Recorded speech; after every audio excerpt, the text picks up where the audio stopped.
hello' কি খবৰ পুনৰ এটা মিনি ব্লগ লৈ স্বাগতম জনালোঁ যিহেতু শিৱসাগৰত আছোঁ 10 ডিচেম্বৰ ৰাতিপুৱাই জোৰ মেকআপ কৰিবলৈ পালোহি স্কাই চেফ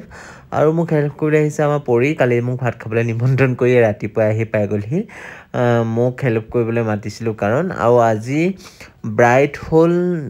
পিংকি থাকে তাই বিদেশত মোক বিদেশৰ পৰাই বাইক ভনীয়েক দুগৰাকীয়ে মোক বুকিং কৰিছিল বিয়াৰ কাৰণে পিংকি বিদেশত থকা ছোৱালী এজনীৰ পৰা ৰাতিপুৱা গৈ এনেকৈ যদি স্বাগতম নাপাওঁ কেনেকুৱা লাগিব ভাবি চাওকচোন থেংক ইউ ছ' মাছ পিংকি মোক ইমানখিনি মৰম দিয়াৰ বাবে প্ৰথমে পিংকি আৰু ৰিংকিৰ কথা কৈ লওঁ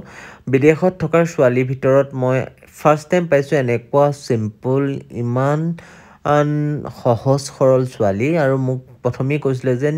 পিংকি আজিলৈকে মেকআপেই কৰি পোৱা নাই আৰু মোক কৈছিলে মই যেনেকুৱা মোক তেনেকুৱাই ৰাখিবা জ্ঞান মোক এক্সট্ৰা একো কৰিব নালাগে যিহেতু কাপোৰবিলাকো খুব লাইট ৱেইট লৈছিলে আৰু ময়ো ট্ৰাই কৰিলোঁ মোৰ নিজৰ বেষ্টটো দিবলৈ কেনেকুৱা লাগিছে আপোনালোকে জনাবচোন বিশেষকৈ মই তেওঁলোকৰ বিশেষকৈ ভণ্টি